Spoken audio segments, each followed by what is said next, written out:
تو بنیادی کام تو کرنے والا ہے صوبوں کا. لیکن میں یہ سوچ رہا تھا کہ کل بلاول صاحب نے جب یہ کہا کہ جی وفاق جو ہے صوبوں کی معاونت کرے, ابھی کچھ روز پہلے سیلاب سے پہلے یہ سوچا جا رہا تھا کہ وفاق کے پاس وسائل کم ہیں تو شاید صوبوں سے جو وسائل ہیں وہ کچھ وفاق کی طرف ٹرانسفر ہوں گے. میرا خیال ہے ایک بڑا کرائسس آیا ہے جس سے ایک نئی صورتحال طاری ہوئی ہے, تو اس میں جو قومی جذبے کے تحت ہی آگے کی طرف بڑھا جا سکتا ہے. ان بارشوں کے نتیجے میں, سیلابی صورتحال کے نتیجے میں اس سے زیادہ نقصان پاکستان میں کبھی نہیں تھا. ایگزیکٹلی. اور بتایا جا رہا ہے ڈاکٹر صاحب کہ 60% چاول کی فصل اور 30% گنا تو ضائع ہو چکا ہے, اور اگر کپاس کی پیداوار کی بات کی جائے تو اس سال اپنی ہدف سے 35% کم رہنے کا امکان ہے. اس کے ایفیکٹس کیا ہوں گے اور ہمیں کس طرح اس چیلنج سے نمٹنا ہے؟ پاکستان میں ایگریکلچر تو ویسے ہی زوال پذیر ہے, جو ہماری گورنمنٹ کی پالیسیز تھیں اس کی وجہ سے. اور میں یہ اپنی طرف سے نہیں کہہ رہا, پاکستان اکنامک سروے ذرا اٹھا کے دیکھنا جو لیٹسٹ آیا ہے کہ پچھلے سال کتنے % گروتھ ایگریکلچر میں تھی. تو ایگریکلچر تو ہمارے یہاں زوال پذیر ہے. گندم ہم نے امپورٹ کی ہے, ہم ایگریکلچر ہیں, کنٹری ہیں. اچھا, کاٹن ہم نے امپورٹ کی ہے باہر سے, ہم ایگریکلچر کنٹری ہیں, کاٹن ہماری سب سے بڑی کراپ ہے لیکن پھر بھی ہم وہ کرتے ہیں. تو اب اس کے بعد اوپر سے یہ فلڈ آ گیا ہے. تو اس سے جو ایگریکلچر جو پاکستان کے لیے بہت بڑی سٹرینتھ ہوا کرتا تھا کبھی کسی زمانے میں, وہ تو بالکل ہی تباہ و برباد ہو گیا ہے نا. اور اس میں سب سے بڑا جو مسئلہ بنتا ہے کہ کاشتکار, جو چھوٹا کاشتکار ہے, اس کے پاس اتنا پیسہ نہیں ہے کہ وہ جو کھاد اور بیج اور اس قسم کی چیزیں جو انپٹس ہوتے ہیں ایگریکلچر, وہ خریدے اور ڈالے جب نئی فصل کو بونے کا وقت آئے گا, جب بونے کا وقت آئے گا. تو اب اکتوبر نومبر میں بونے کا وقت آتا ہے, پھر آگے جا کے مارچ کے کٹائی, اپریل میں کٹائی کے بعد بونے کا وقت آتا ہے. تو اب جب بونے کا وقت آئے گا اس کے پاس کوئی کیپیسٹی نہیں ہوگی کہ وہ ان ریکوائرمنٹ کو پوری کر سکے اگر اس کی زمین پانی سے فارغ ہو گئی ہے. یہ بھی ایک سب سے بڑا جو ہے وہ مسئلہ ہے. تو ہم نے دیکھا ہے کہ اس قسم کے فلڈ میں جو انیشل وقت تو گورنمنٹ کا اور جو ادارے تھے جنہوں نے رضاکارانہ طور پہ کام کیا, اچھا کام کیا, ریسکیو ریلیف تو اچھا ہو گیا ہے بڑی حد تک. ڈاکٹر صاحب, کسان جس کی کمر ٹوٹ گئی ہے اس کے لیے اب گورنمنٹ کو کیا کرنا چاہیے؟ گورنمنٹ کو دیکھیں نا, گورنمنٹ کو تو صرف کسان کا رونا نہیں ہے, پورا ایگریکلچر تباہ ہو گیا ہے. اب یہ اس پہ کیوں نہیں گورنمنٹ غور کرتی کہ آپ کے ایگریکلچر کو ہوا کیا ہے, کہ آپ ایگریکلچر کی جو پروڈکٹس ہیں, گندم کو آپ نے کس طرح ڈیل کیا ہے. گندم کی جب فصل کٹی ہے مارچ اپریل کے اندر, اس کے بعد آپ نے گندم خریدنے سے انکار کر دیا.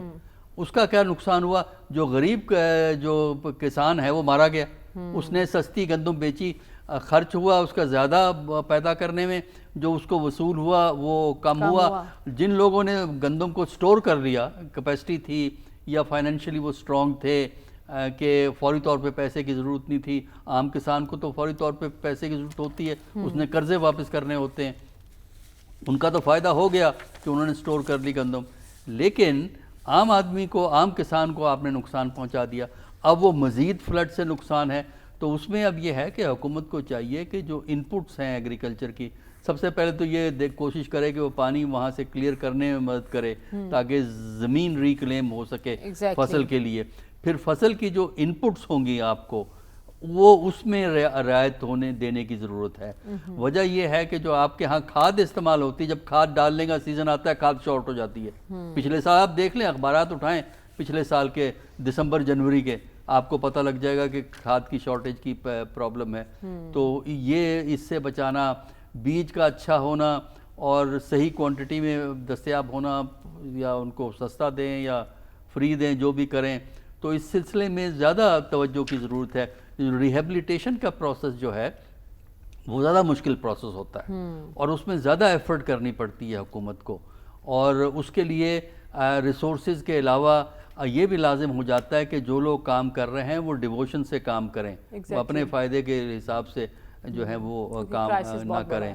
تو اس میں ڈیپینڈ کرتا ہے کہ گورنمنٹ کتنی ڈیڈیکیٹڈ ہے, کتنی کمیٹڈ ہے, اور کتنا فیئرلی کام کرنے کو جو ہے وہ تیار ہے. اور اس سے پہلے بھی فلڈز آئے ہیں پاکستان میں, لیکن ہم نے دیکھا ہے کہ جو ہماری ناکامی ہمیں نظر آتی ہے فلڈ کی صورت میں وہ ریہیبلیٹیشن کی سٹیج پہ ہی ہوتی ہے، اس میں سال ہا سال لگ جاتے ہیں، اگلا فلڈ آ جاتا ہے، پچھلی ریہیبلیٹیشن مکمل نہیں ہوئی ہوتی۔ اور اس دوران ہم دیکھتے ہیں امدادی سامان بھی بہت آتا ہے، اور وہ امداد صحیح معنوں میں ان متاثرین تک پہنچ پاتی ہے یا نہیں، یہ بھی ایک بڑا سوالیہ نشان ہے۔ رسول بخش رئی صاحب، ہم مدد کی اپیل تو کر رہے ہیں دنیا سے، اور ریسنٹلی امریکہ سے امدادی سامان بھی آیا ہے پاک فوج کی درخواست پر، کیا دنیا سنجیدگی سے لے گی کلائمیٹ چینج کو، اور اس ضمن میں ہماری مدد کر سکتی ہے کوئی؟ جی بالکل، انہوں نے سنجیدگی سے لیا ہے، اور آپ کو ماضی میں بھی آپ کی مدد کی ہے، اب بھی مدد کرنا چاہتے ہیں، لیکن ساتھ یہ ہے کہ وہ احتساب بھی کرنا چاہتے ہیں، حساب بھی مانگنا چاہتے ہیں کہ جو ہم نے آپ کو مدد دی وہ کہاں پہ گئی۔ اسلامی ممالک سے بھی آئے گی، حکومتوں کی طرف سے بھی آئے گی، اور جو نجی ادارے کام کرتے ہیں، خیراتی ادارے ہیں مسلمان ممالک میں، وہ بھی آپ کی مدد کے لیے آئیں گے۔ اور سب سے بڑی بات یہ ہے کہ جو خیراتی کلچر ہے پاکستان کے اندر، وہ دنیا میں سب سے زیادہ ممتاز ہے۔ اس نے ہمیشہ کوئی بھی آفات آئی ہیں ہمارے ملک میں، انہوں نے ہماری بڑی مدد کی ہے، اور اب بھی وہ کر رہے ہیں اور وہ بھی کرتے رہیں گے۔ بات اصل یہ ہے کہ زراعت اور حکومت اور حکمران طبقہ، یہ تین چیزیں، ان کو آپ دیکھیں کہ پہلی بات تو یہ ہے کہ جن چیزوں کی آپ کے ملک میں کمی ہو رہی ہے، جس طرح سے آپ کے پاس کپاس ہے کہ کپاس کی فصل ڈاکٹر صاحب نے کہا درست کہا کہ 35% کم ہوئی ہے، وجہ کیا ہے؟ وجہ یہ ہے کہ آپ کے پاس وہ بیج اچھے وہ نہیں بنے، جو تبدیلی آئی ہے موسم کی، گرمی کا دورانیہ بڑھ گیا ہے کہ اس بیج کے لیے وہ موزوں ہو، کوشش ہو رہی ہے لیکن ابھی کامیاب نہیں ہوئے۔ دوسری جو سب سے بڑی وجہ ہے کہ آپ کم از کم 1-2 ارب ڈالر کی آپ اب کپاس امپورٹ کر رہے ہیں، زمانہ تھا کہ آپ ایکسپورٹ کرتے تھے۔ کیوں؟ یہ میں دوسرا جو آپ کو نقطہ بتا رہا ہوں کہ کون سا سیاسی خاندان ہے جس کی کہ شوگر ملیں نہیں ہیں، وہ کہاں پہ لگی ہیں؟ جو کاٹن پروڈیوسنگ ایریاز تھے، سندھ کے کاٹن پروڈیوسنگ ایریاز اور جنوبی پنجاب کے کاٹن پروڈیوسنگ ایریاز، کھانے وال تک، سرگودا تک کسی زمانے میں یہاں پہ کاٹن ہوتی تھی۔ اب جنگ ہو، یہ علاقے ہو، کیا ہے؟ Sugar cane. اب پھر چینی تو برآمد آپ کرتے ہیں کہ وہ بڑے لوگوں کی ہے کہ وہ اربوں خربوں بناتے ہیں، لیکن آپ ہماری گندم کیوں نہیں ایکسپورٹ کرتے؟ ایک آپ نے گندم، اب بے شک یہ حکومت طے کر لے، ٹھیک ہے، پنجاب کی حکومت بھی طے کر لے، باقی حکومتیں بھی طے کر لیں کہ گندم ہم نے کاشتکار سے نہیں خریدنی، بے شک نہ خرید کریں، مارکیٹ کو آپ پھر اس طریقے سے تو نہ کریں نا کہ جب ہماری گندم تیار ہو، جس طرح نقوی صاحب نے لاسٹ ٹائم کیا، آپ کے سابق چیف منسٹر نے، اور کاکڑ صاحب نے، نام میں لے رہا ہوں، یہی دو بندے ذمہ دار ہیں، انہوں نے جنہوں نے نگرانی کیا خوب کی پاکستان کے مفادات کی اور ہمارے مفادات، کہ آپ نے گندم باہر سے منگوا لی، اور یقین جانیں کہ وہ گندم ہم نے جا کے کافی کسانوں نے جو گندم ہے وہ نومبر دسمبر میں جا کے بیچی ہے، 8 مہینے تک رکھی ہوئی ہے، اب وہ اس کا اثر ابھی تک ہے۔ اب بھی نہ کریں، آپ نے وہ گندم آپ ایکسپورٹ کیوں نہیں کرتے؟ آپ کے پاس وافر پڑی ہوئی ہے، اب بھی وہ کہیں گے جی سیلاب آ گیا گندم امپورٹ کرو۔ پورا ایک مافیا یہاں پہ بیٹھا ہوا ہے جو سیاست میں بھی ہے، بزنس میں بھی ہے، اس سے نقصان کس کا ہوتا ہے؟ وہ کاشتکار۔ یہ تو آپ ماضی کی بات کر رہے ہیں نا، اگر ہم حال کی بات کر لیں تو بے حال ہے ہمارا کسان اب بھی۔ یہ جو سیلاب آیا ہے، سیلاب فصلیں بہا لے گیا، کسانوں کے خواب، ان کے ارمان بہا لے گیا، اب کسانوں کی بحالی کے لیے حکومت کو کیا کرنا چاہیے؟ پہلی بات تو یہ ہے کہ ان کو آپ قرضے دیں، اور تاکہ وہ جو ایک انفارمل سیکٹر ہے کہ جہاں پہ آپ سنیں گے تو آپ لوگوں کو یہاں پہ یقین نہیں آئے گا کہ یہ NGO والے بھی کم از کم 22% 25% قرضہ یہ انٹرسٹ لیتے ہیں۔ جو انفارمل سیکٹر ہے وہ 6 مہینے کی بنیاد پر دیتا ہے 20% 30% پہ، اور ہر 6 مہینے کے بعد اگر آپ نہیں دے سکتے تو وہ کمپاؤنڈ بن جاتا ہے۔ لوگ زمینیں بیچنے پہ تیار ہیں۔ پہلے تو یہ ہے کہ ان کے خلاف قانون پر ہے، سود خوروں کے خلاف، کہ ان کو اندر، میں نے آج تک کوئی سود خور اندر جاتے ہوئے نہیں دیکھا۔ ہر کوئی بستی نہیں ہے پنجاب کی اور سندھ کی یا خیبر پختونخوا کی جہاں پہ سود خور نہیں بیٹھا ہوا، وہ کہتے ہیں ہمارا بزنس ہے، ہماری تجارت ہے، آپ اس میں مداخلت پہلے تو کسانوں کو ان سود خوروں سے بچائیں جن کی زمینیں چلی گئیں، ان کے ہر چیز۔ دوسری بات یہ ہے کہ آپ جو بینکوں سے قرضہ ہے اس کو آسان بنایا ہے پچھلے سال لوگوں کو۔ میں سمجھتا ہوں کہ جو موجودہ ہماری گورنمنٹ ہے پنجاب کی، اس نے اچھا کام کیا ہے، لوگوں کو قرضے ملے ہیں، بلا سود ملے ہیں 6 مہینے کے لیے، اب بھی ان کو ملنا چاہیے، زیادہ ملنے چاہیے۔ پھر آپ کا جو بیج ہے وہ 2 نمبر نہیں ہونا چاہیے، آپ کی کھاد 2 نمبر نہیں ہونی چاہیے۔ یہ تو حکومت کا کام ہے نا، ہمیں کیا پتہ ہے ہمیں جو بیچ رہے ہیں۔ پھر آپ کے جو پیسٹیسائڈز ہیں، دوائیاں ہیں، وہ 2 نمبر نہیں ہونی چاہیے۔ یہ 2 نمبری کو تو آپ خدا کے لیے آپ بند کریں کہ ہم قرضہ لے کے کسان یہ دوائیاں اور بیج خرید کر رہا ہے قرضے لے کے، جب اس کی فصل نہیں تباہ ہو جاتی ہے تو وہ قرض خواہوں کو کیا دیتا ہے، وہ زمین بیچ دیتا ہے۔ اور اس میں جو گورنمنٹ کی جو ویک ریگولیشن ہے ان سروسز کی، کھاد جو بازار میں جعلی بکتی ہے یا دوائیاں جعلی بکتی ہیں، یہ تو اس سے یہ ہوتا ہے کہ بیج جعلی بکتے ہیں، اس سے یہ ہوتا ہے کہ نقصان ہو جاتا ہے۔ نقصان سے پھر آپ قرضے آپ جو لیے ہوئے ہیں زمین بیچنے پہ مجبور ہو جاتے ہیں۔ اس دفعہ میں کئی کاشتکاروں کو دیکھا ہے، میں نے انہوں سے پوچھا کہ آپ نے یہ کپاس کیوں نہیں کاشت کی؟ اس نے کہا جی آپ کو پتہ ہے کہ 70-80 ہزار سے لے کے 1,20,000 تک خرچہ آتا ہے، وہ ہم کیسے خرچ کریں، اور پھر اس کے بعد کہ اس فصل ہوتی ہے یا نہیں ہوتی ہے۔ تو حکومت کو چاہیے، مسائل بہت زیادہ ہیں اور وسائل کم ہے کسانوں کے پاس، تو اس طرف خصوصی توجہ دینے کی ضرورت ہے گورنمنٹ کو۔ شامی صاحب، آپ کی نظر میں وزیر اعظم تو کہہ رہے ہیں کہ متاثرین کی بحالی ہماری اولین ترجیح ہے، وزیر اعلیٰ پنجاب بھی کہہ رہے ہیں کہ جب تک سیلاب سے متاثرین کو ہم آباد نہیں کر دیں گے ہم چین سے نہیں بیٹھیں گے۔ کیا یہ بیانات کی حد تک ہے یا کوئی اسٹریٹجی آپ کو لگتا ہے کہ ہے اس حکومت کے پاس؟ نہیں، بالکل بیانات کی حد تک ہے۔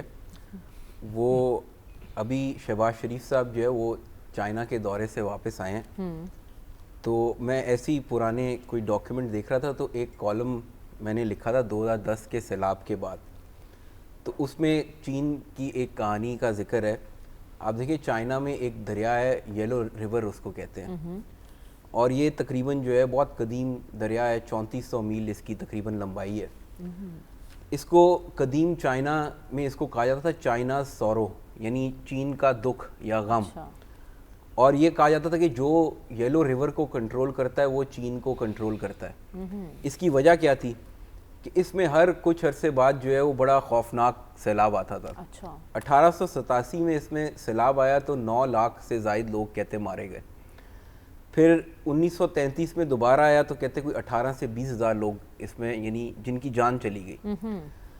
تو جو چائنیز ہیں وہ اپنی پوری ہسٹری میں یہ کوشش کرتے ہیں ان کی گزری ہے کہ کسی طرح اس دریا کو قابو کر لیا جائے، تو وہ کئی ہزار سال میں نہیں ہو سکا جب تک ٹیکنالوجی میسر نہیں تھی، اور اب ٹیکنالوجی آ گئی ہے۔ اب جب ریپبلک آف چائنا جو ہے وہ وجود میں آئی تو اس کے بعد انہوں نے اب تک وہاں پہ وہ کوئی 10,000 سے زیادہ ریزروائر بنا چکے ہیں اس دریا کے اوپر، اور 23 کے قریب ڈیم ہیں، جو کہتے 2030 تک جو ہے وہ 40 ڈیم ہو جائیں گے۔ اور اب صورتحال یہ کہ اب 50% جو گندم، کپاس اور تمباکو کی فصل ہے چائنا کی پورے، وہ اس کے بینکس کے قریب یا اس کے گرد جو اس سے جڑے ہوئے علاقے ہیں اور یلو ریور کے پانی سے ہوتی ہے وہ، یعنی انہوں نے اس کو اتنا مینیج کیا اور کنٹرول کیا ہے اس کا فلو، اس سے فائدہ اٹھا رہے ہیں، اور اس سے فائدہ اٹھا رہے ہیں، اس سے انہوں نے اپنی زراعت کو بھی کھڑا کیا ہے، اور یہ جو ان ایکسپیکٹڈ جو فلڈز ہوتے ہیں یہ اب نہ ہونے کے برابر ہے اس میں۔ تو اب آپ دیکھیں وزیر اعظم صاحب گئے تھے چائنا، اگر وہ اس حوالے سے بھی اگر پوچھتے چینیوں سے کہ فلڈز کو کیسے کنٹرول کرتے ہیں اور پھر ریئیکشن کیسے ہوتا ہے اور پھر اس کے نتیجے میں آباد کاری کیسے ہونی چاہیے، ہو سکتا ہے انہوں نے پوچھا ہو لیکن ہمارے علم میں تو نہیں ہے۔ ایسی خبر بھی آئی تھی کہ جدید ٹیکنالوجی کے حوالے سے وزیر اعظم کو بتایا گیا اور قدرتی آفات سے نمٹنے کے لیے اب ضرورت یہ ہے کہ آپ ان کا ماڈل وہاں سے اٹھائیں، اس کو اسٹڈی کریں۔ سیکنڈلی یہ کہ جو یہاں پہ اب آبادیاں ہیں، 2 طرح کی اب آپ دیکھیں آبادیاں، ایک تو وہ لوگ ہیں جن کو آپ خانہ بدوش کہتے ہیں، وہ کئی ہزار سال سے دریا کے کنارے اسی طرح ہی رہ رہے ہیں، وہ جب پانی بڑھتا ہے وہ اپنے جانور اور چیزیں اٹھا کے دور چلے جاتے ہیں اور پھر واپس آ جاتے ہیں، اسی پانی کو وہ استعمال کرتے ہیں ایگریکلچر کے لیے بھی۔ دوسرا وہ ہے جو جیسے جو لاہور میں ہوا ہے اور جو دیگر شہر ہیں ان کے ہوا ہے کہ جہاں آپ نے آبادیاں بنا دی دریائی زمین پر، دریا کی زمین پہ، تو اب حکومت کو جو ہے وہ اپنے معاملات پہ غور کرنا چاہیے اور یہ باقاعدہ پلاننگ کے ساتھ یہاں پہ آبادکاری ہونی چاہیے, ان کے نقشے اپروو ہونے چاہیے, اور ساتھ ساتھ جو ہے میرا تو خیال یہ کہ جو بے نظیر انکم سپورٹ فنڈ ہے, آپ اتنی زیادہ رقم ایک خیرات کی طرح لوگوں کو دے دیتے ہیں, اس کو ڈائیورٹ کریں اس کی بحالی پہ, اور پھر اپنا جو ہیلتھ اور ایجوکیشن ہے, ہم 1% سے کم جی ڈی پی کا اسپینڈ کرتے ہیں ان کے اوپر, پوری دنیا میں یہ 4% کے قریب ہے. تو یہ جو پیسے آپ لوگوں کو ایسے یعنی بھیک کی طرح دیتے ہیں یا خیرات کی صورت میں دیتے ہیں, اس کو آپ اپنے سسٹم میں لگائیں تاکہ کوئی ہیومن ڈیولپمنٹ ہو سکے, ان کی تربیت ہو سکے, اور آپ ایک قوم بن سکیں. اور ویسے بھی اب ہم کلائمیٹ چینج کی زد میں ہیں, ہمارے حکمرانوں کو اس بات کا ادراک ہونا چاہیے, اور اس ضمن میں لانگ ٹرم پلاننگ کی ہمیں ضرورت ہے. ہمیں پروگرام میں آگے بڑھنا ہے اور بات کرنی ہے یوم دفاع اور شہداء کی. اس بریک کے بعد اسٹے ود اس.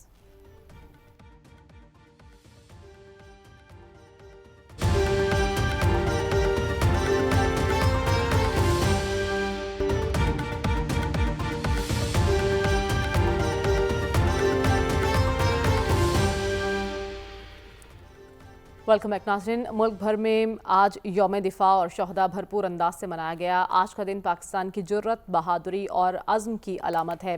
عسکری اعتبار سے دیکھا جائے تو تاریخ عالم میں کبھی نہ بھولنے والا قابل فخر دن ہے کہ جب ازلی دشمن بھارت نے رات کے اندھیرے میں وطن عزیز پر حملہ کیا اور اسے منہ کی کھانا پڑی.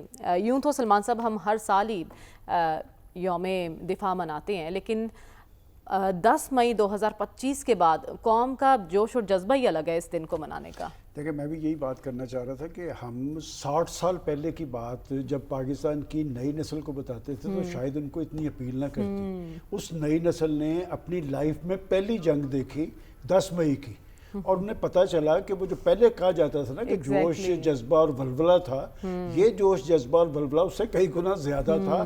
اور وہ دیکھیں اس جنگ کے حوالے سے لوگوں نے بڑی کنفیوژن پیدا کرنے کی کوشش کی, لیکن اس حوالے سے کوئی کنفیوژن نہیں تھی کہ اس وقت بھی فوج کے پیچھے قوم تھی, اور اسی لاہور کے اندر جو کیفیت تاری ہوئی تھی لاہوریوں میں, وہ آج تک آپ کی تاریخ کا ایک روشن باب ہے. اور 10 مئی کو کیا ہوا وہ تو پوری دنیا کو پتہ چل گیا. آج وہ مودی جو بڑکے لگاتا تھا پاکستان کے خلاف, اس کی ذرا حیثیت دیکھیں. لیکن بات یہ ہے کہ جب ہم قومی دفاعی تقاضوں کی بات کرتے ہیں, یہ قومی وحدت, جذبہ حب الوطنی اور قربانیوں کا ذکر کرتے ہیں, لیکن میں سمجھتا ہوں کہ اصل جو طاقت ہونی چاہیے وہ ہمارا داخلی سیاسی استحکام ہے, اور وہ مشروط ہے آپ کی سیاست کے ساتھ, آپ کی معیشت کے ساتھ, آپ کی معاشرت کے ساتھ. اسے بھی مضبوط بنانا ہے. یہ نہیں ہو سکتا کہ پاکستان کی دفاع میں تو ہم سرخرو ہو گئے ہیں اور معاشی حوالے سے ہم اپنے پاؤں پہ بھی نہیں کھڑے ہوں گے. لہذا اب ضرورت اس بات کی ہے کہ ہم نے دنیا کے اندر یہ ثابت کر دیا کہ ہم ناقابل تسخیر ہیں اپنے دشمن کے مقابلے میں, اور دشمن کو بھی پتہ چل گیا کہ دوبارہ انہیں چھیڑنا نہیں ہے اور یہ حرکت نہیں کرنی. لہٰذا کیا ہم معاشی حوالے سے آگے کی طرف بڑھ پائیں گے, اصل چیلنج یہ ہے, اور اس کے حوالے سے بھی سنجیدگی طاری کرنی ہوگی. بات یہ ہے کہ جس دن پاکستان معاشی حوالے سے اپنے پاؤں پہ کھڑا ہوگا, دراصل وہ ہوگے مقاصد پاکستان جس کے لیے حضرت اقبال نے اور قائد اعظم نے پاکستان بنایا تھا. اور اس کے لیے میں سمجھتا ہوں کہ آج اتنا پوٹینشیل موجود ہے. ماضی کے اندر اسلام آباد اور پنڈی میں کنفیوژن تھی, آج کم از کم پاکستان کے اندر اس حوالے سے سنجیدگی ہے کہ پاکستان کو معاشی حوالے سے آگے بڑھانے کے لیے یکسوئی ہونی چاہیے اور یکسوئی قائم ہے. ایگزیکٹلی. دنیا کے جو اندازے تھے پاکستان کو لے کر اس کو غلط ثابت کیا, اور خطے میں بھارت کی جو چودراہٹ کا خواب تھا اس کو چکنا چور کیا. ڈاکٹر صاحب, عسکری اعتبار سے ہم نے دنیا کو بتا دیا کہ ہم ایک مضبوط ملک ہیں, اس میں تو کوئی شک نہیں. اب بالکل آپ کی بات صحیح ہے. اس کی جو ابتدا جو ہے وہ ہمیں سب سے پہلے 1948 میں نظر آئی, لیکن جو پہلی پاکستان اور ہندوستان کی بھرپور جنگ تھی جس میں تینوں سروسز انوالو ہوئی تھی, وہ 1965 کی جنگ تھی جو 6 ستمبر کو شروع ہوئی تھی. اور یہی وجہ ہے کہ اس کو ہم ہمیشہ جو ہے وہ یاد رکھتے ہیں اور ٹریبیوٹ پے کرتے ہیں ان لوگوں کو جنہوں نے شہادت حاصل کی اس جنگ میں, اور وہ لوگ بھی ان کو بھی ٹریبیوٹ پے کرتے ہیں جنہوں نے کامیابیاں حاصل کی ہیں. تو وہ پہلی دفعہ پاکستان کا جو جنگ تھی, اور اس زمانے کی جنگ آج کی جنگ سے جو ہم مئی کی جنگ کی بات کرتے ہیں بہت مختلف تھی. مئی میں بھی پاکستان نے جو ہے بہت اعلیٰ طریقے سے پرفارم کیا, ماڈرن ٹیکنالوجی, نالج اور ٹیکنالوجی کو استعمال کیا. 1965 کی جنگ تھی تو اس وقت جہاز جا کے ایک دوسرے پہ بم پھینکتے تھے, اور لوگ دیکھتے تھے کس طرح جہاز ہندوستان کا جہاز ہے آیا ہے, پاکستانی علاقے میں سائرن بجتے تھے اور اس کے بعد پاکستان کا جہاز ان کے پیچھے جا رہا ہوتا تھا، تو وہ تھا. لیکن یہ ہے کہ اس زمانے میں بھی پاکستان کی جو ہماری فورسز ہیں، تینوں فورسز جو ہیں، آرمی، نیوی، ایئر فورس، انہوں نے انڈیا سے کم حیثیت ہونے کے باوجود، ٹیکنالوجی کے حساب سے پیچھے ہونے کے باوجود، کمٹمنٹ، پروفیشنلزم اور یہ ہے کہ قربانی کا جذبہ، ان 3 عناصر کی وجہ سے بہت اچھا پرفارم کیا.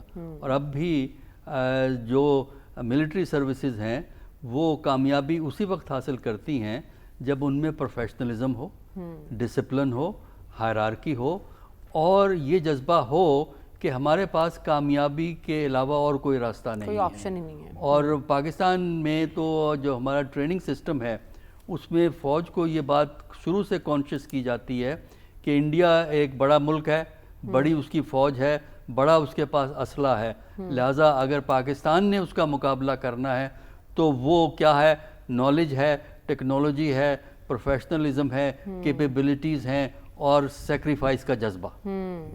اس پہ ہمارا ایمفسس ہے. آج ہمارے ایئر چیف کا اسٹیٹمنٹ بڑا زبردست ہے، انہوں نے کہا کہ اب 0-6 نہیں ہوگا، ہاں 0-60 ہوگا.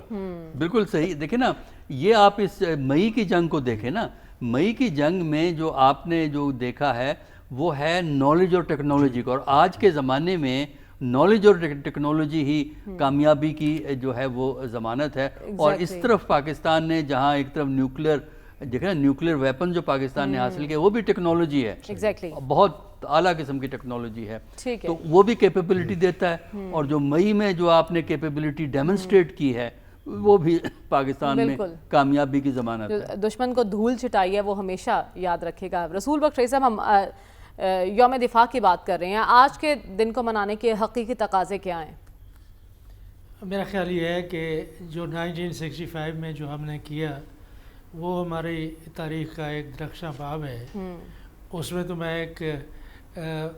ایک غیر پیشہ ور رپورٹر بھی تھا کہ ریڈیو جا کے سنتا تھا، جا کے اپنے اساتذہ کو جا کے سناتا تھا. کل کے کالم میں نے لکھا ہے اس کے بارے میں کہ جو جذبہ تھا، 3-4 چیزیں جو تھیں وہ بہت ضروری تھیں، جو آج اور آئندہ کے لیے بھی ہماری طاقت ہوں گی، ہماری مضبوطی ہوں گی، اور ہم ناقابل تسخیر قوم کی حیثیت سے رہیں گے.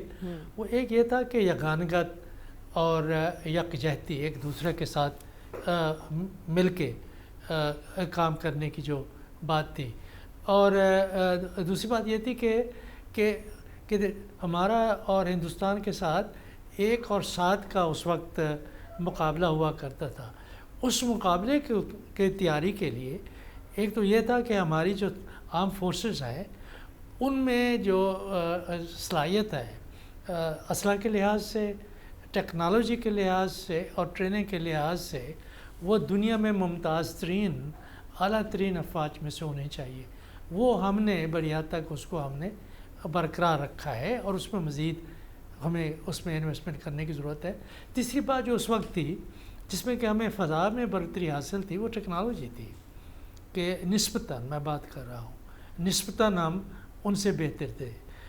لیکن اب یہ ذہن میں رکھیں کہ آج کی دنیا میں یہ آپ کے نمبرز امپورٹنٹ نہیں ہے کہ آپ کی آبادی 1.4 بلین ہے یا آپ کی آبادی 25 کروڑ ہے. جو چیز امپورٹنٹ ہے وہ ٹیکنالوجی ہے، کیونکہ وہ ملٹی پلائر فورس ہے کہ آپ ایک چھوٹی طاقت سے بڑی طاقت بن سکتے ہیں اگر آپ کے پاس وہ ٹیکنالوجی ہے. دفاعی ٹیکنالوجی میں اگر آپ 1965 میں جو ہم نے سیکھا کہ امریکہ نے ہمارے وہ جو اسلحہ تھا وہ بند کر دیا، بہت ڈپینڈنس تھی. آج اگر ہم کمپیئر کریں 60 سال بعد تو ہم نے جو دفاعی پیداوار میں جو صلاحیت پیدا کی ہے وہ ایک زبردست انقلاب ہے. اگر کوئی صنعتی انقلاب پہلے بھی آیا تھا پاکستان میں جو ہم نے نیشنلائزیشن سے تباہ کر دیا، اور ایک جو انقلاب صنعتی ہے جس کے بارے میں ہم زیادہ بات نہیں کرتے وہ دفاعی شعبوں میں ہے اور وہ انتہائی اہم ہے. اس میں ہمیں زیادہ توجہ دینے کی ضرورت ہے اور قوم کو اکٹھا رکھنے کے لیے ہمیں وہ کام کرنے چاہیے جہاں پہ کہ ہماری شناخت، ہماری یکجہتی اور یہ ہے کہ حب الوطنی اور حب الوطنی صرف عوام کی حب الوطنی وہ تو ہے، اس کے بارے میں تو کوئی شک و شبہ بھی نہیں ہے۔ تو شامی صاحب آج کی جنریشن جس نے 65 کی جنگ کے بارے میں صرف سنا اور پڑھا، لیکن 10 مئی کی جنگ انہوں نے اپنی آنکھوں سے دیکھی، تو بطور نیو جنریشن کس طرح سے وہ آج کے دن کو سیلیبریٹ کر رہے ہیں؟ آپ اپنے جذبات ہی بتائیں، آپ نئی جنریشن۔ اصل میں جن دنوں یہ جنگ چل رہی تھی تو ایک میم بڑی مشہور ہوئی تھی، سوشل میڈیا پہ چل رہی تھی، وہ کہتے وہ لگتا ہے پہلی 2 جنگیں بھی ہم ہی جیتے ہیں، اور ہمیں جو ہے نا ایسی کتابوں میں اور پروپیگنڈے سے بھارت نے کنفیوز کر دیا انٹرنیٹ پہ جو موجود ہے۔ یہ جو جنگ ابھی ہم نے اپنی آنکھوں سے لڑی ہے نا، اس کے بارے میں بھی آنکھوں سے دیکھی ہے، اس کے بارے میں بھی جو ہے وہ طرح طرح کی پوسٹ جو ہے وہ لگائی جاتی ہیں، اور ایسے لاکھوں کی تعداد میں۔ اور اسی طرح آپ دیکھیں صرف سوشل میڈیا نہیں، ان کا تو مین سٹریم میڈیا ایسا پروپیگنڈا کر رہا تھا، پھر آپ دیکھیں جو ابھی نندن ہیں ان کو انہوں نے ایوارڈ دیا، اور اب اس پہ میں نے سنا ہے کہ مووی بنائی جا رہی ہے۔ تو آپ یہ دیکھیں وہ ایک اپنی تاریخ وہ لکھنے کی کوشش کر رہے ہیں، لیکن شکر ہے کہ یہ ہم نے اپنی آنکھوں سے دیکھ لیا ہے۔ دوسری بات، ایک اور بات میں یہاں کہنا چاہتا ہوں، آپ یہ دیکھیں یہ جو جنگ ہے نا، اس کے نتیجے میں ایک نیا پاکستان جو ہے وہ ابھرا ہے، جو ہم بات کرتے تھے نیا پاکستان ہونا چاہیے۔ تو جیسے یہ شنگھائی کوآپریشن تنظیم کا جو ابھی آپ دیکھیں اجلاس گزرا ہے، اس میں ایک بڑی دلچسپ بات ہے، وہ یہ کہ پاکستان کو وہاں جو پروٹوکول دیا گیا اور جو پاکستان کی پوزیشن تھی پرائم منسٹر شہباز شریف صاحب کی، تو وہ شمالی کوریا، روس اور پاکستان، یعنی انہوں نے ان کو ایک ہی لیول پہ رکھا، چین نے۔ اب آپ دیکھیں پاکستان نے ایسی یونیک پوزیشن ہے پاکستان کی، یا آپ اس کو پاکستان کی سفارتی مہارت یا کامیابی کہہ لیں، کہ ٹرمپ صاحب جو ہے وہ آگ بگولا ہو رہے ہیں بھارت کے اوپر، شمالی کوریا کے اوپر اور روس کے اوپر، کیونکہ یہ بات تو سب کو معلوم ہے کہ یہ جو اتحاد ہے، چاہے وہ ایس سی او ہے یا وہ برکس ہے، وہ امریکن ہیجیمنی کے خلاف ہے۔ اس کو چائنا توڑنا چاہتا ہے، چین اور روس جو ہے، اور اس کے لیے وہ جو گلوبل ساؤتھ کہتے ہیں ترقی پذیر ممالک کو ساتھ ملا رہے ہیں، اور پاکستان کا اس میں بڑا کلیدی کردار بھی ہے، خاص طور پہ ایس سی او میں، برکس کا تو ابھی ہم حصہ نہیں ہے۔ ٹھیک ہے، تو لیکن یہ کہ ٹرمپ صاحب کو سب کے اوپر غصہ ہے سوائے پاکستان کے، تو آپ یہ دیکھیں، اور یہ سب کچھ ہوا 10 مئی کے بعد، تو 10 مئی نے ایک نئے پاکستان کو جنم دیا ہے۔ بالکل، ایک جو ہم بدلے ہوئے پاکستان کی بات کر رہے تھے، یہ سب کچھ ممکن ہو سکا 10 مئی 2025 کے بعد، اور ہمیں اس دن پر اپنی فورسز پر فخر ہے اور ہمیشہ رہے گا۔ ہمیں پروگرام میں آگے بڑھنا اور بات کرنی ہے۔ ایک سیلاب نے تو تباہی مچائی، لیکن اب جو مہنگائی کا سیلاب آیا ہے اس سے کیسے بچنا ہے، اس پر بات کریں گے اس بریک کے بعد۔ اسٹے ود اس۔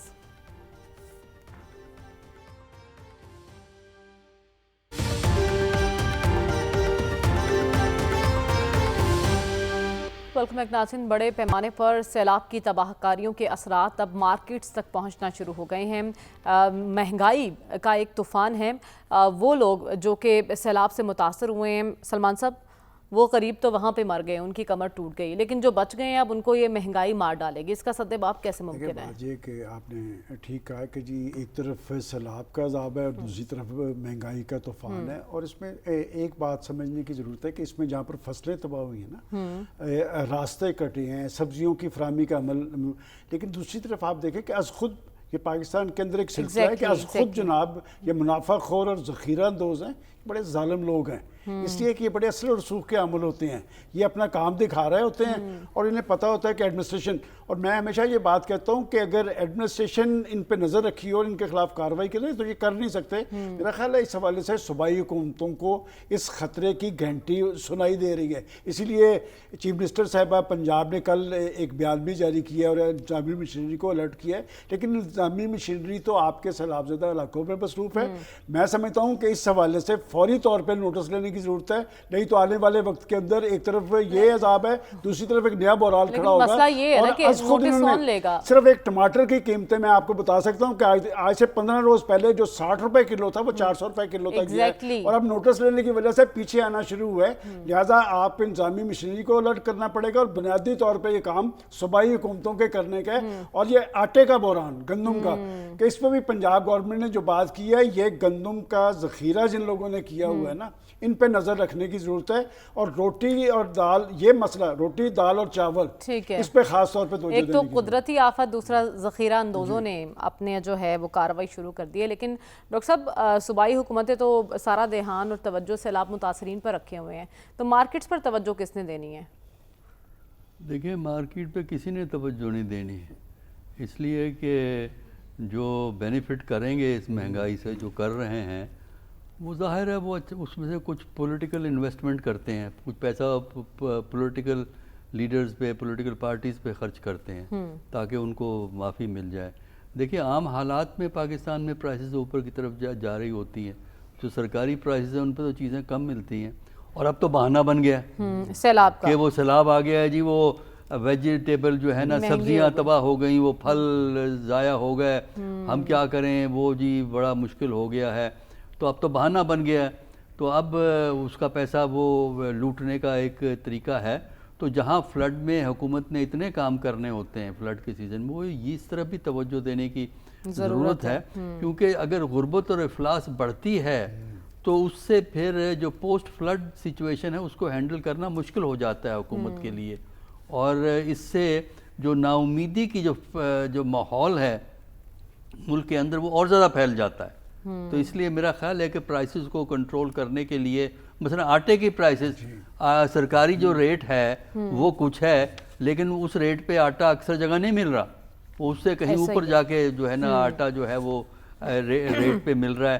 اب پرابلم یہ ہے کہ حکومت جو ہے ذرا دیر سے نوٹس لیتی ہے، اتنی دیر میں یہ لوگ فائدہ اٹھا لیتے ہیں. تو اس لیے میرا خیال یہ ہے کہ حکومت کو براہ راست اس میں انٹروین کرنے کی ضرورت ہے اور خود جو ہے وہ چیزیں سپلائی کرے تاکہ یہ چیزیں کاشتکار سے 2200 روپے میں گندم خریدی گئی ہے، وہ بیچارے 4400 روپے میں اب خرید رہے ہیں. ہاں نہیں یہ تو دیکھیں نا، میں تو یہ کہہ رہا ہوں نا کہ پاکستان کے اندر جو بینیفٹ ہے وہی تو پاور، پولیٹیکل پاور اور کنٹرول کے. دیکھیے ایک بڑا بنیادی اصول ہے، اگر سیاست کو اور بزنس کو اکٹھا کر دیں گے، بزنس ایلیٹ سیاست کو کنٹرول کرے گا تو سیاست ہمیشہ بزنس کی خدمت کرے گی. لیکن یہاں تو ابھی گندم کی آپ لوگ بات کر رہے ہیں نا، چلیں وہ ذخیرہ ہو سکتی ہے، لیکن عام ضروری اشیاء جو روزمرہ استعمال ہوتی ہیں جیسے سبزیوں کی بات کی گئی ہے، ٹماٹر اور دیگر سبزیاں، ان پر بھی جیسا ڈاکٹر صاحب نے فرمایا رسول بخش رئی صاحب کہ ایک بہانہ مل گیا ہے لوگوں کو، دکانداروں کو. اگر کہیں کہ اتنی مہنگی تو کہتے ہیں سیلاب آیا باجی، اور سیلاب کی وجہ سے اب سبزیاں مہنگی ہو گئی ہیں. میں خود آج گئی تھی مارکیٹ اور سبزیوں کی قیمت دیکھ کر میں نے چکن پکانے پر اتفاق کی ہے کہ اس قدر مہنگائی مجھے خود محسوس ہوئی، تو عام آدمی کا کیا حال ہوگا؟ ٹھیک ہے، دیکھیں میں تو دیہاتی ہوں اور کاشتکار بھی ہوں، کہ میں لاسٹ ٹائم جب اپنے علاقے میں گیا، یقین جانیں 5 کلو 100 روپے کے ٹماٹر تھے، ہر سبزی تھی. وہ مارکیٹ میں بیچتے ہی نہیں ہیں کہ وہاں تک جاتے ہوئے ان کو کرایہ زیادہ پڑ جائے گا. اصل مسئلہ آپ کو ریفارمز کا ہے، مارکیٹ کا، کہ یہ جو آپ نے سبز منڈی بنائی ہوئی ہے، آپ دیکھیں کہ جرمنی میں سبز منڈیاں ہیں، کوئی فرانس میں ہے، جاپان میں ہے، امریکہ میں ہے، ہم سے کچھ ملکوں کی آبادی ہم سے کہیں زیادہ ہے، چین میں ہے، کہیں بھی نہیں ہے. کیسے ہوتا ہے کہ جو فارمرز ہوتے ہیں ان کے کنسورشیس ہوتے ہیں، وہ جو آؤٹ لیٹس ہوتے ہیں، جو بڑے بڑے سپر سٹور ہوتے ہیں، ان کو ایک معیار بنا کے ان تک وہ ترسیل کرتے ہیں. یہاں پہ منڈی میں لے آتے ہیں تو منڈی والا جو ہے 5% سے 15% تک آپ سے لے لیتا ہے، اور وہ جب آکشن کرتا ہے تو اس میں ڈنڈی مارتا ہے کہ اس کے اپنے بندے بیٹھے ہوتے ہیں، وہ جو بولی دیتے ہیں. آپ نے وہ ریفارم کرنی ہے، اور اب آپ نے کرنا یہ ہے کہ کم از کم یہ جو ذخیرہ اندوزی ہے، اب 2 قسم کی ہے. ایک میرے جیسا کسان ہے جس نے کہ اپنی گندم رکھی ہوئی ہے کہ قیمتیں بڑھیں گی تو میں بیچوں گا، اب اس کو پکڑ کے آپ 250 روپے، وہ 2023. ٹھیک ہے، آپ کہہ رہے ہیں ریفارمز کی ضرورت ہے اور ذخیرہ اندوزوں پر جو ہے نا شکنجہ تنگ کرنے کی ضرورت ہے. لیکن شامی صاحب جو کمیٹیاں بنائی گئی ہیں مہنگائی کنٹرول کرنے کے لیے، وہ تو کہیں ہمیں دکھائی نہیں دے رہی، ان کا کیا کام ہے؟ اصل میں آپ دیکھیں یہ تو بات حقیقت ہے نا کہ ایک یہ سپلائی شاک ملا ہے. کہہ رہے ہیں کہ آلموسٹ 20 سے 25% جو آپ کی زیر کاشت علاقہ ہے وہ افیکٹ ہوا ہے، اور بہت ساری کراپس بھی ڈیمیج ہوئی ہیں. تو اس کا کوئی نہ کوئی افیکٹ تو بہرحال قیمتوں کی صورت میں آئے گا نا. تو اس کے اب 2 حل ہیں حکومت کے پاس. جب بھی یہ آپ کہہ رہے ہیں نا انفلیشن جو ہے اب اس سے قیمتیں بڑھیں گی مزید بڑھیں گی اگلے 1-2 مہینے، تو حکومت جو ہے وہ جب انفلیشن کو کنٹرول کرتی ہے تو یا تو وہ مانیٹری پالیسی کا انسٹرومنٹ ہے کہ وہ انٹرسٹ ریٹ بڑھا دیں.